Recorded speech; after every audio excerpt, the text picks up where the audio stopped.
Bonjour à tous et à toutes et bienvenue dans cette nouvelle vidéo. Aujourd'hui, on va parler d'une figurine un peu particulière, puisqu'il s'agit d'une figurine adaptée des comics Transformers sortis entre Revenge of the Fallen et le premier film. Donc voici Optimus Prime sous sa forme protoforme. Donc les comics Transformers de cette période-là expliquaient les origines de la guerre, ce genre de choses. Donc on a les aperçus sur Cybertron de Sentinelle, Starscream, Optimus Prime bien évidemment, mais d'autres comme Jazz, Ratchet et bien d'autres. Et donc là aujourd'hui donc on a le Optimus Prime. Donc ils ont voulu reprendre la scène dans le premier film quand ils arrivent sur Terre, donc sous leur forme de météorite protoforme, juste avant qu'ils scannent bien sûr leur véhicule. Et donc là, on a une recommercialisation de la figurine qui était sortie en 2007 pour le premier film. Et donc là, par rapport, enfin, les différences par rapport à l'ancienne et celle sortie pour The Last Night, c'est les petits glyphes qu'on a au-dessus. En cybertronien, c'est les seules différences. Donc, les points positifs et négatifs qu'on peut dire sur cette figurine sont valables pour l'ancienne aussi. Donc, c'est une figurine qui ressemble strictement à rien du tout. Enfin, rien de vraiment transformer entre parenthèses, parce que ça ressemble pas à un véhicule, ni à un animal, ni à une machine. Ça ressemble vraiment à un mixte entre une météorite et une sorte de camion cybertronien bizarre. Parce qu'on arrive carrément à revoir les mains, enfin les pieds, les mains juste ici. Mais sinon, pour une adaptation d'une météorite, en mode Transformer, honnêtement, c'est une super figurine. D'extérieur, elle est sympa. Elle est très très jolie. Petit défaut, je dirais, c'est que ces pièces-là, on dirait des sortes de roues. Mais c'est pas des roues, c'est juste un plastique dur. Donc quand on la fait rouler, on a des petites roues juste ici et juste ici. Elle est débloquée. Mais sinon, ouais, c'est juste des décorations, on va dire. Sinon, elle est très très bien détaillée, hein, comme je disais, avec les glyphes cybertroniens, des touches de peinture brillantes, juste au niveau du dos, au niveau des bras et un petit peu juste ici, avec des petits détails à l'avant, voilà. Non, franchement, c'est une bonne figurine, pour ce qui est du mode véhicule. Maintenant, on va parler du mode robot, et pour sa transformation, c'est une transformation vraiment très très simple. Donc dans un premier temps, il nous faut déclipper cette partie-là, qui est un peu compliquée à faire. Hop, non, je déconne. Et maintenant, on va faire la même chose de l'autre côté.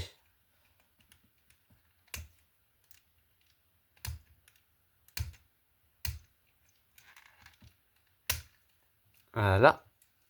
Donc on a déclipsé une partie du véhicule. Maintenant, on va détacher les jambes du reste du corps. Hop, voilà. Donc on déplie les jambes, on les sépare, on déplie les pieds. Hop, on dirait limite des pieds de singe. Hop. Sur le côté, les petites plaques, on les rabat sur le côté des jambes. Voilà.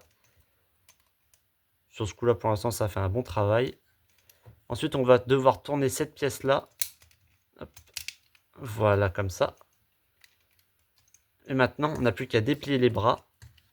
Hop, comme cela. On retourne les bras, on déploie les épaulettes. Voilà.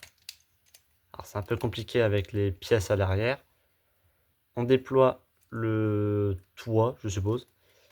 On sort la tête du robot. Hop, et voilà. Et on replie ça pour former le dos. Et donc, voici le Optimus Prime protoforme en mode robot.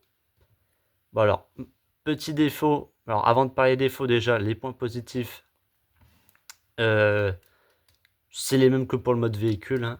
Au niveau des peintures et des détails, très détaillé, voilà. Tout est plutôt solide. Malgré l'âge de la figurine, The Last Night, c'est pas récent comme film, hein. Ils avaient une plutôt bonne gamme de jouets, pour certains. Alors ensuite, pour ce qui est des articulations, donc les bras, hop, on peut les tourner entièrement, petit défaut. Cette pièce-là, dont je reviendrai après, on peut les étirer comme ça, voilà. Les coudes peuvent se plier, voilà. Les jambes peuvent se tourner comme ça. Elles sont limitées à l'arrière par le backpack. Les genoux peuvent se plier et les pieds sur ball joint peuvent tourner en tous les sens. Et bien sûr, la tête, elle, ne peut tourner que de gauche à droite. Donc malheureusement, alors bien sûr aussi, hop, le bassin peut tourner. Mais bon, ça, c'est pas vraiment important. Maintenant, passons à l'arrière. À l'arrière, il y a beaucoup de choses à dire, hein, si je puis me permettre. L'arrière du véhicule, enfin plutôt l'avant du véhicule, forme une sorte de papillon dans le dos, ce qui limite grandement les articulations à l'arrière, que ce soit au niveau des jambes ou des bras. Et encore, il y aurait que ça. Ils auraient pu peut-être, je sais pas, remonter ça ou replier. Bon, après, c'est un molde d'une ancienne figurine.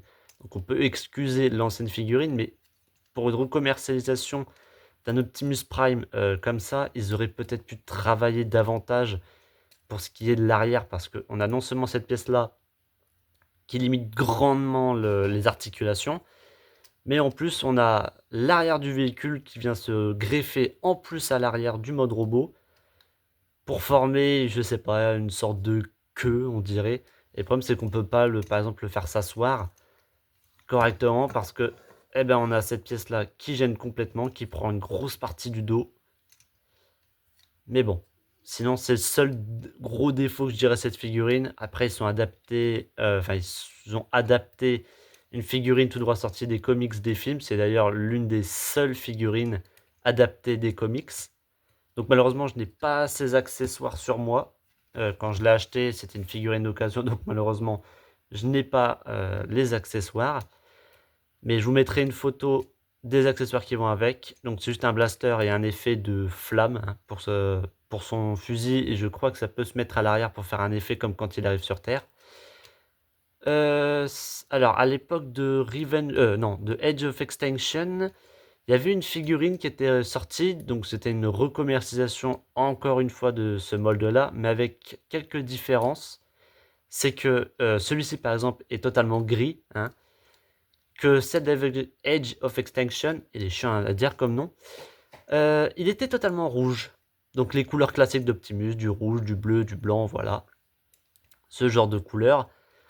Donc cette figurine par contre, par exemple, elle adaptait de comics, de ces comics-là, mais les comics ont quelques petits détails, c'est que certains comics adaptent Optimus de cette couleur-là, donc totalement gris, oui, totalement gris et un petit peu de bleu, voilà. Donc unicolore. Mais il y en a d'autres qui ont pris le parti de mettre les vraies couleurs d'Optimus. Donc certains comics on le voit gris, d'autres on le voit en rouge. Donc c'est pour ça qu'à l'époque d'Age of Extinction, ils ont eu l'idée de le mettre en rouge. Bon, moi je trouve que c'est intéressant. Il y a même eu d'autres adaptations en transparent. Il est orangé, orangé ou bleu, je sais plus, transparent. Avec Starscream aussi, qui est le seul avec Optimus à avoir été adapté de ces comics-là. Mais j'en reparlerai un autre jour de celui-ci. Donc de ce fait, c'est une figurine globalement bonne, hein, très très bonne. Mais bon, voilà, malheureusement, ils auraient pu faire quand même quelque chose d'un petit peu mieux. Surtout qu'en plus, c'est quand même une figurine qui est censée représenter les origines d'Optimus Prime, les origines de la guerre, ses origines avec Megatron, Sentinelle, ce genre de personnages. Et on a le droit à ça. Pas de visage quasiment. C'est juste... ça se déclipse, ça c'est génial. Juste ça. Je sais pas si c'est son Battle Mask ou je ne sais pas. On arrive à reconnaître légèrement Optimus. Mais bon, c'est un peu particulier. Malheureusement, en plus, petite chose que je trouve un petit peu dommage, c'est que, par exemple, dans les films, quand ils arrivent sur Terre, ils n'ont pas du tout cette apparence-là. Optimus Prime n'a pas du tout cette apparence-là. Il a le même visage, le même corps que Ironhide, Jazz ou Ratchet quand ils arrivent sur Terre. Du coup, c'est légèrement dommage. Mais j'espère que que la gamme Studio Série va en faire un nouveau modèle de ce personnage. Parce que honnêtement, même s'il y a beaucoup de défauts à dire, bah, honnêtement, je trouve que c'est une super figurine. Ça faisait partie de mes préférés quand j'étais petit. Ça faisait aussi partie l'une des toutes premières que j'avais. Je parle pas de celle-ci, mais de celle de 2007. Et honnêtement, avoir un Optimus Prime en mode protoforme, bah, je trouve que ce serait génial. S'ils pouvaient faire, mais en plus, alors là, ce serait un peu différent, mais faire tous les protoformes qu'on voit dans les comics, ce serait encore mieux, je trouve. Parce qu'on a déjà le Megatron protoforme, on a... c'est tout d'ailleurs. C'est le seul protoforme qu'on ait, parce que bon, Shockwave, lui, c'est un peu particulier, c'est pas un protoforme, mais il a une forme cybertronienne. Mais ouais, s'ils pouvaient refaire tous les Autobots qu'on voit avec Cosmo, si je me trompe pas, ce serait vraiment génial. Cette figurine mérite honnêtement beaucoup plus d'attention qu'on ne porte à d'autres figurines d'Optimus, comme par exemple celle Dark of the Moon, MechTech, qui est une catastrophe absolue, mais pareil, celle-ci, j'en parlerai un autre jour. Donc globalement, c'est une super figurine. Je mettrai un 9 sur 10. Petit défaut, le dos. Merci à tous et à toutes d'avoir regardé cette vidéo. N'hésitez pas à partager, à commenter et à liker. Et on se retrouve pour une prochaine vidéo.